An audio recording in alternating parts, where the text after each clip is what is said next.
ሰላም ጤና ይስጥልን ተመልካቾቻችን ከአንከር ሚዲያ ዝግጅት ክፍል ያክብሮት ሰላምታችንን እናቀርባለን።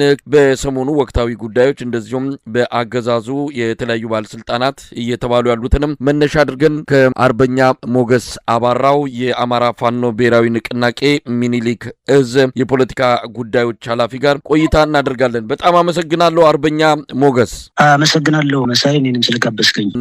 አብይ አህመድ በየሚዲያው እየሄዱ የሚናገሩት እናንተንም የተመለከቱ ነገሮች አሉ። ባጫ ደበሌም እንደዚሁ ቤተ መንግስት ባዶን ብታገኙት ራሱ መግባት አትችሉም አቅም የላችሁም የሚል ያነሳው ነገር አለ። እሱ ላይ እንወያያለን። የምጀምረው ከናንተ ወቅታዊ አቋምና ቁመና ጋር የተያዘ ነው። ምን ላይ ነው ያላችሁት? በአውደ ውጊያ፣ በስልጠና፣ በህዝባዊ ውይይት ምን እያከናወናችሁ ነው ያላችሁት? እንደ አማራ ፋኖ ብሔራዊ ንቅናቄ የራሳችን ድርጅት አለ። ይሄ ድርጅት የአማራ ህዝብ ትግልን በማስተባበር በመምራት የመሪነት ሚናውን በመወጣት አጠቃላይ በወታደራዊ በፖለቲካዊ በዲፕሎማሲ በሁሉም ዘርፎች እየሰራ ያለ ድርጅት ነው። ይሄ ድርጅት ከብዙ ዋጋ ከብዙ መስዋዕትነት በኋላ ምናልባት ለዘመናት የአማራ ህዝብ ድርጅት አልባ የሚሰባሰብበት ቤት አልባ ሆኖ ቆይቷል። ይሄ ድርጅት ከተወለደ በኋላ ለመውለድ ብዙ ትንቅንቆችን አድርገን ግን ከተወለደ በኋላ ድርጅቱ ብዙ ስራዎች እየተሰሩ ነው የሚገኙት። አሁን ላይ በአማራ ፋኖ ትግል እዝና ሰንሰለት አለ፣ ተቋማዊ አሰራር አለ፣ መርህ አለ፣ ህግ አለ፣ መመሪያ አለ። ከላይ ወደ ታች የሚወርድ አሰራር አለ። ከታች ወደ ላይ የሚሰበሰብ የስራ ሪፖርት አለ። ከላይ ወደ ታች ደግሞ የሚወርዱ የስራ የተቆጠሩ ስራዎች ይሰጣሉ እና ይሄ በተቋማዊ አሰራር ውስጥ አንድ ያመጣ ነው ለውጥ ነው። አጠቃላይ በዚህ ወቅት ትግል እንደ ድርጅት ወይም ደግሞ አጠቃላይ እንደ አማራ ፋኖ ወቅቱን በመጠቀም አንድ ሁለተኛ ትግል ለማሳጠር ወሳኝ ጊዜ ላይ በመሆኑ ጠላት ከደረሰበት ኪሳራም አንጻር ወሳኝ ምዕራፍ ላይ ነው የምንገኘው። ይህን ግምት ውስጥ ያስገባ በርካታ ስራዎች እየተሰሩ ነው የሚገኙት። ድርጅታችን በሁሉም እዞች ማለት ይቻላል በሁሉም እዞች ሰራዊታችን በወትሮ ዝግጁነትና በበቂ ቁመና ላይ ነው የሚገኘው። በተለይ ደግሞ በወታደራዊ በኩል ወቅቱን የጠበቁ ስራዎች እንዲሰሩ እስካሁን ከተሰሩ ስራዎች የበለጠ ምናልባትም ወደ መጨረሻው ድል ሊወስደን የሚችሉ ዝግጅቶች የተደረጉ ነው የሚገኙት። ሰራዊታችን የወትሮ ዝግጁነት ሙሉ ቁመና ላይ በስልጠና በወታደራዊ አቅም በማድረግ አቋም በተኩስ አቋም እና በብዙ ሁኔታዎች በበቂ ቁመና ላይ ነው የሚገኘው። ይሄ ጠላትን ለማጥቃት ጠላትን ለመደምሰስ የቀረውን እንጥፍጣፊ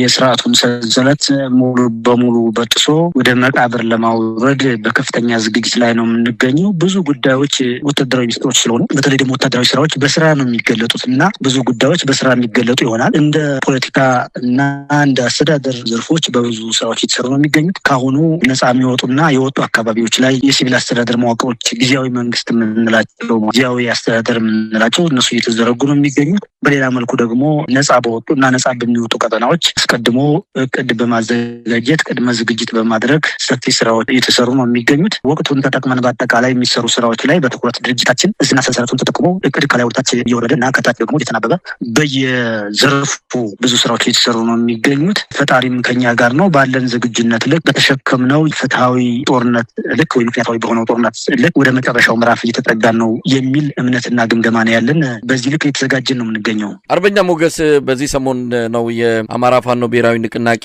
ሚኒሊክ እዝ ሰብሳቢ አርበኛ ድርሳም ብርሃኔ አንድ መልእክት አስተላልፎ ነበረ።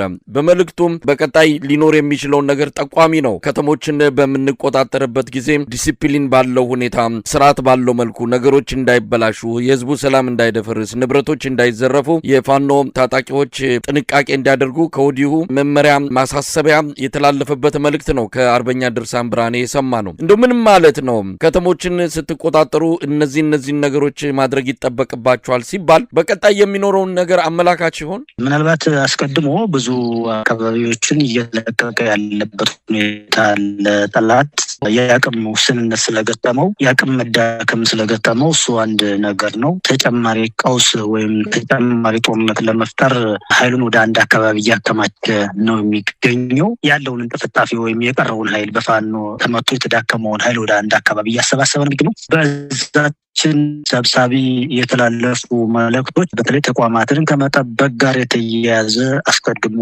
ማለት ነው እንግዲህ ነፃ በሚወጡ ቀጠናዎች እና በወጡ ቀጠናዎች ወይም አካባቢዎች ሰራዊታችን ዲስፕሊን ያለው ስርዓት ያለው በመመሪያ የሚገዛ ሰራዊት ነው። በነገራችን ላይ ብቁ የሆነ ሰራዊት የተገነባ እና ስርዓት ያለው ለህልውና የሚታገል ህዝቡን የሚያከብር ሰራዊት ነው። አካባቢዎች መንግስት አልባ አስተዳደሮችን ማቋቋም እንደሚያስፈልግ የተሰጡ ማሳሰቢያ፣ በሌላ መልኩ እንደዚሁም ደግሞ ተቋማትን መጠበቅ ላይ የተሰጡ ማሳሰቢያዎችና አቅጣጫዎች አሉ። እሱ አጠቃላይ ከዙ ሰብሳቢ ከአርበኛ ድርሳን ብርሃኔ የጀምሮ እስከታች እስከ ሻለቃዎች፣ በዚሁ ደግሞ በትይዩ በሲቪል አስተዳደር በኩል እስከ ቀበሌና እስከ ወረዳ ድረስ እየወረዱ ያሉ መምሪያዎች አሉ። በእቅድ ነው የምንመራው። ዶች እየወጡ ከላይ ወደታች የሚወርዱበት ሁኔታ አለ። በዚሁ አጋጣሚ ግን ጠላት በተለይ ቦታዎችን እየለቀቀ በአካባቢው የሚዘርፍ ኃይል እያሰማራ ፋኖ ዘረፈው ለማለት ተቋማትን ለማውደም ፋኖ ተቋማትን አወደም የሚል ፕሮፓጋንዳ ለመስራት እና ህዝቡን ሽብር ውስጥ ለመክተት የሚሰራቸው ስራዎች ስላሉ እሱን ለመቆጣጠር አስቀድመን የምንሰራቸው ስራዎች አሉ። እነዚህን በመከላከል ደረጃ ህዝቡ ነቅቶ ተቋማትን እንዲጠብቅ፣ አካባቢውን እንዲጠብቅ፣ ለፋኖ የኋላ ደጅን እንዲሆን እና ማንኛውንም መረጃ ለፋኖ እንዲሰጥ በእነዚህ ጉዳዮች ላይ ለህዝቡም ጭምር የተላለፉ ጥሪዎች አሉ። በሌላ መልኩ ሰራዊታችን የአማራን ህዝብ ህልው ካደረገ በኋላ ወይም የአማራን ህዝብ የህልውና አደጋ ከመከተ በኋላ አገር ለመጠበቅ ራሱን ያዘጋጀ ሰራዊት ስለሆነ ለግዳጅ ነው የሚንቀሳቀሰው። ስለዚህ አካባቢዎች እና ነጻ ቀጠናዎች በህዝብ አስተዳደር ወይም በጊዜያዊ አስተዳደር በዛ በልኩ እንዲተዳደሩ እና ተቋማትን እንዲጠበቁ የተላለፉ መልእክቶች ይኖራሉ። ምናልባት እነዚህ ጉዳዮች እውነት ነው አመላካችነት አላቸው፣ ነገ ሊፈጠሩ የሚችሉ ጉዳዮች። አሁን እንደ ፋኖ የምንሰራው ነገር ወቅታዊ አስተላለፎችን እንገመግማለን፣ ቀጠናዊ ሁኔታዎችን እንገመግማለን። የራሳችን ዝግጁነት እንዳለ ሆኖ የራስ በቅነት እንዳለ ሆኖ እየተፈጠሩ ያሉ የጠላት አስተላለፎችን እና ሌሎች ኃይሎች አስተላለፎችን መሰረት በማድረግ የምንሰራቸው በስጋት ደረጃም ስጋቶችን ለመቅረፍ የምንሰራቸው ስራዎች ይኖራሉ።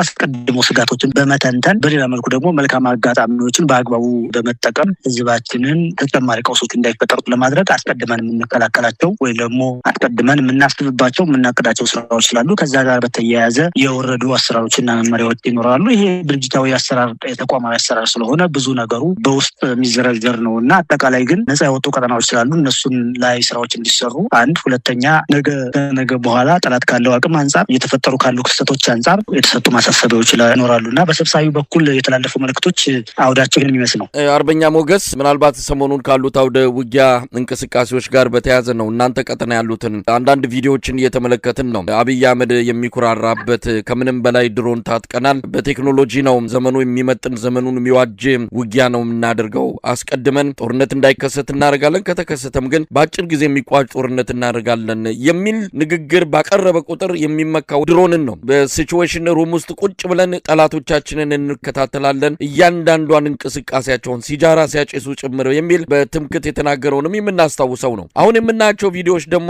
የፋኖ በተለይ በእናንተ ቀጠና የአገዛዙ ሰራዊት ሲንቀሳቀስ የተለያዩ ምሽግ ቦታዎችን ይዞ የሚታይባቸውን የድሮን ቪዲዮዎችን እየተመለከትን ነው። ስለዚህ የእናንተም የመሳሪያ አቅም የእናንተም የትጥቅ ደረጃ ከጊዜ ወደ ጊዜ እያደገ መጥቷል ማለት እንችላለን። ምናልባት ይሄ ብዙ ጉዳዮች ሚስጥራዊ ጉዳዮች ናቸው። ይህን ታጥቀናል ብሎ ለአገዛዙ ግባት እንዳይሆን በማሰብ እነዚህ ጉዳዮች በስራ የሚገለጡ ናቸው እንዳልኩ። ምናልባት ግን ጠላት ጋራ ተገዳዳሪ ብቻም አይደለም ከዛም ማለፍ ያለ ወታደራዊ ዝግጁነት አለን እና ያለን ዝግጅት ያለን ቁርጠኝነት ያለን ወታደራዊ ስራዎች ተደምረው በስራ የሚገለጡ ይሆናል። የአማራ ህዝብ እያደረገ ያለው ትግል ብዙ ለውጦችን ብዙ ክስተቶችን ይዞ ይመጣል እና ይሄ ደግሞ ለዓለም አቀፉ ማህበረሰብ ለኢትዮጵያውያን በስራ የሚገለጥ ነው የሚሆነው። አጠቃላይ ግን በስራ የሚገለጹ ነገሮች ስላሉ እና ወታደራዊ ሚስጥሮች ስላሉ እዚህ ላይ ብዙ ሀሳብ ባልሰጥ የሚል እምነት አለኝ። እንግዲህ ሰሞኑን በተለያዩ አካባቢዎች ከሚደረጉ ወታደራዊ እንቅስቃሴዎች አንዱ የብልጽግናና የህወሓት ፍጥጫ ነው። በወልቃይት አቅጣጫ ቅዳሜ ዕለት ከበድ ያለ ውጊያ ተደርጎ ከዛ በኋላ አልቀጠለም። ሁኔታዎች ባሉበት ነው የቀሩት። ነገር ግን መጠነ ሰፊ ጦርነት ሊመጣ እንደሚችል ጠቋሚ በሆነ ወታደራዊ እንቅስቃሴ ውስጥ ነው ያለው። እንደው ይህንን ክስተት እንዴት እየተከታተላችሁት ነው የምትገኙት? አጠቃላይ ሁኔታው በቀጠናው እየተደረገ ስላለው እንቅስቃሴ ምን ማለት ይቻላል? አገዛዙ እያቀዳቸው ያሉ ስራዎች አሉ። የተንኮል ስራ ምናልባት በኢትዮጵያ ላይ ጊዜ ተጠቅሞና አጋጣሚ ሆኖ በዚች የተቀደሰች ሀገር አናት ላይ የወጣ ስርዓት ነው። ሁሉም ነገር በአብይ አህመድ ጭንቅላት ወይም አእምሮ የሚሰሩ ስራዎች ሀገሪቱን እያወደሙ ነው የሚገኙት። ከዚህ መካከል አንዱ መገለጫ የሆነው ቀጠናዊ ጦርነት እየወለደ ነው ያለው እና በተለይ አገዛዙ አሁን እያደረገ ያለው እንቅስቃሴ ጦርነቱን ወደ ቀጠናዊ እያሳደገው ነው የሚገኘው። ይሄ አገዛዝ ያለ ጦርነት ውሎ ማደር የማይችል የአብይ አህመድ አእምሮ ከጦርነት ውጭ ስልጣን ላይ መቆየት የማይቻል እንደሆነ አድርጎ የሚያስብ አደገኛ የሆነ አገዛዝ ነው። ጦርነት መጀመር መሰረታዊ ፍላጎቱ ነው። ይሄን ሌላ ጦርነት ለምን ይጀምራል ካል አንደኛ አማራ ላይ ያወጀው ጦርነት እየተሸነፈና የተሸናፊነት ውጤት እያገኘበት ስለሆነ መሸነፉ ካልቀረ ሌላ ጦርነት ለኩሶ መሸነፍ ይፈልጋል። አማራን ለማወዛገብ ይፈልጋል። አማራን ለማከፋፈል ይፈልጋል። በተለይ ደግሞ በወልቃይት አቅጣጫ በኩል የከፈተው ጦርነት አለ። ሙን ነው በነገራችን ላይ አገዛዙ ነው የከፈተው። ለምን ከፈተው ካል የራሱ ፍላጎቶች አሉ። አንዱ ጦርነቱ ቀጠናዊ እንዲሆን የመፈለግ አባዜ ነው። በዛ በኩል ሱዳንን ለመጋበዝ፣ ኤርትራንም ለመጋበዝ፣ ሌሎች ኃይሎችንም ለመጋበዝ ይሆናል። ሁለተኛ በዛ በኩል የጦርነት ግንባር እንዲፈጠርለት ይፈልጋል። በተለይ ደግሞ ሌሎች ኃይሎች አማራን ወረረ በማለት ለማደናገር የሚፈልገው ሁኔታ ስላለ አማራ በዛ በኩል ጦርነት ተከፍቶብሃል እንዲያደርግ መክት ወይ ደግሞ ተባበረኝ ወይ ከጎን የተሰለፍ የሚል ጥሪ ለማስተላለፍ የከፈተው ጦርነት ይኖራል። ሌሎች ፍላጎቶችም ይኖሩታል በነገራችን ላይ እና በዛ በኩል ያን ጦርነት መክፈት የፈለገበት። በአጠቃላይ ግን በዛ በኩል ጦርነት ከፍቶ መሬት ላይ እንደምናረጋግጠው ከፍተኛ ዋጋ ነው የከፈለበት። በዛ በኩል ማን ይምታው ማን ራሱ የሚረጋገጥበት ሁኔታ እንዳለ ሆኖ ግን ዋጋ ከፍሎበታል። በዛ በኩል ያሰለፈው የኢትዮጵያ ወጣት እያለቀ ነው ያለው። ይሄ አገዛዝ በእጁ ደም የጨበጠ ያለ ጦርነት መኖር የማይችል አገዛዝ በሁሉም ቦታ ጦርነት ይለኩሳል። ስለዚህ በዛ በኩል ያተረፈው ነገር የለም ብቻም አይደለም፣ ከዛ በላይ ከባድ ኪሳራ ደርሶበት ብዙውን አስጨፍጭፎ ነገሩ የከሰመበት ሁኔታ አለ እና በአጠቃላይ ግን ተከታታይ ጦርነት እንዲኖር ነበር የሚፈልገው። በዛ በኩል ጦርነቱ ሲቀሰቅስ አንደኛ ነገር በዛ በኩል ተከታታይ ጦርነት እንዲኖር ይፈልጋል። ሁለተኛ እንዳልኩት በዛ በኩል ያሉ የኢትዮጵያ ጎረቤቶች ተሳተፉበት የሚል ነገር ማስነገር ይፈልጋል። ወይም ዘመቱብኝ በዛ በኩል የአማራን ሕዝብ ወረራ ለማድረግ ወልቃይትን ወረሩ ወይ ደግሞ ጎንደርን እንደወረሩ አድርጎ በማስመሰል ፕሮፓጋንዳ በመስራት ሕዝቡን ማወዛገብ ይፈልጋል። በሌላ መልኩ ደግሞ ምናልባት ድል ብሎ ያሰባቸው ነገሮች ይኖራሉ። በዛ በኩል ጦርነት ሲከፍትና ድል ሳይቀናው ኪሳራ ውስጥ ገብቶ በዚህ እናዝናለን። በነገራችን ላይ በዛ በኩል ያለ ኃይል ያደረሰበት ኪሳራ በጣም ከባድ እንደሆነ ነው መሬት ላይ እያረጋገጥን ያለ ነው እና ይሄ የኢትዮጵያ ሕዝብ በደንብ ሊገነዘበው ይገባል። የአማራ ሕዝብ እውነቱን ያውቃል። ማን ጦርነቱን በዛ በኩል የማድረግ ፍላጎት እንዳለው ማንንም ማደናገር አይችልም እና ምናልባትም በጣም ብዙ ማረጋገጫዎች አሉ። እንደ ዛሬ አሚኮ በሚባለው ያገዛዙ ልሳን በአማራ ስም በተሰየመው ያገዛዙ ልሳን ሚዲያ ወጥቶ ከተናገረ በኋላ እና ቃለ መጠይቅ ከሰጠ በኋላ ነው ያን ተከትሎ ነው በዛ በኩል ጦርነቱ የጀመረው እና ነገር ግን ያሰበው አልሆነለትም። በአጠቃላይ በዛ በኩል ያሉ ሌሎች ኃይሎችም ወይም ደግሞ የተነኮሳቸው ሌሎች ኃይሎችም ያንን ገንዘብ ውስጥ በማስገባት ብዙ ነገሮችን ቶለሬት እንዳደረጉ እናስባለን እና የሆነ ሆኖ ግን አገዛዙ አሻጥር በመስራት ተንኮል በመስራት ወይ ደግሞ ተንኮል የሚለውን በሱ አቅም ተንኮል፣ አሻጥር፣ መጥፎ ተግባር ሁሉ ለሱ አቅም እና ጉልበት እንደሆነ ነው የሚያስበው እና በዛ በኩል የከፈተው ጦርነት ራሱን አገዛዙን ኪሳራ ውስጥ አስገብቶታል። በሌላ መልኩ ደግሞ ሁሉም አማራ የነጣበት ሁኔታ ስላለ ያደናገረው ማህበረሰብ እንደሌለ ማረጋገጫ ነው እና የሆነ ሆኖ ግን እያደረገ ያለው ጦርነት ሀገርን ወደ ጥፋት የሚያመራ ምናልባትም ምስራቅ አፍሪካ ላይ ሊያባራ የማይችል ጦርነት እየቀሰቀሰ ያለበት ሁኔታ ነው ያለው። እሱን በመጣል ቀጠናውም በከፍተኛ የተራዘመ ጦርነት ውስጥ እንዳይገባ እየተሰሩ ያሉ ስራዎች ይኖራሉ። እሱን በሂደት የምናየው ነገር ነው የሚሆነው እና አጠቃላይ ግን ያገዛዙ ፍላጎት ሌላ ጦርነት እያዋለደ መሆኑና ያ ጦርነት ደግሞ በየት በኩል መሆን እንዳለበት እየሰራ ያለበት ሁኔታ ነው ያለው። ነገም ከነገ በኋላ ምናልባት በቀናት ውስጥ ደግሞ የሚያፈነዳው ጦርነት ይኖራል። በሂደት የምናየው ነው የሚሆነው። እንደው አርበኛ ሞገሳ ይሄ ሁኔታ በእርግጥ ከየትኛውም የኢትዮጵያ ኃይሎች ጋር በትብብር የምትሰሩት ስራ ሊኖር እንደሚችል ባለፈውም ሊቀመንበራቸው አርበኛ ዘመነ ካሴ ገልጾታል። ያለቀ የተጠናቀቀ ነገር ሲኖር ወደፊት ይታወቃል የሚል ነገር ነው ያለው። ግን አሁን ባለው አጠቃላይ አብይ አህመድም እናንተን ኮርነር ለማስያዝ እናንተን ጥግ አስይዞ በተለይም ከዚህ ከሚፈጠረው ትብብር ጋር በተያያዘ እናንተን ሚናችሁን እንድትለዩ አሰላለፋችሁን እንድታሳውቁ የሚመስል ጫና ውስጥ እንዳላችሁ ይገባናል። የእናንተ ሚና ወይም አሰላለፍ ምን ሊሆን ይችላል? ይሄ ጦርነት በአንድም ይሁን በሌላ ይመለከታችኋል። በትብብርም ይሁን በተለያዩ ግንኙነቶች በጋራ መስራታችሁ የሚጠበቅ ነውና ሚናችሁና አሰላለፋችሁን እዚህ ላይ ማሳየት ይቻል ይሆን? በመጀመሪያ ደረጃ ትግላችን በባዶ እጃችን ከተነሳን በኋላ በህዝብ አብዮት የተወለደ ትግል ነው። የህዝብ አብዮቱን ተከትሎ ድርጅት ተፈጥሯል። ያ ድርጅት እየሰራቸው ያሉ ፖለቲካዊ ስራዎች ይኖራል። አሁን የጠየቀኝ ጉዳይ ከፖለቲካዊ ስራዎች የሚመደብ ጉዳይ ነው። የፖለቲካ መምሪያ አለ፣ የፖለቲካ ዘርፍ አለ። እሱ ስራውን ይሰራል። የወታደራዊ ኃይሉ የሚሰራው ስራ እንዳለ ሆኖ የፖለቲካ ዘርፉ የዲፕሎማሲ ስራዎችን ይሰራል፣ የሚዲያ ስራዎችን ይሰራል፣ የአስተዳደራዊ ስራዎችን ይሰራል፣ የመንግስትነት ስራዎችንም ይሰራል እና ድርጅታችን እየሰራቸው ያሉ ስራዎች እንዳሉ ሆኖ በዋናነት አንድ ሁለት ሶስት ጉዳዮችን ለማንሳት ያህል የመጀመሪያው ነገር በዚህ በፖለቲካ ዘርፉ ውስጥ ወይ ደግሞ በዲፕሎማሲው ያገኘነው ትርፍ ምንድን ነው ከተባለ ለአማራ ህዝብ ጠላት ይበዛበት ነበር።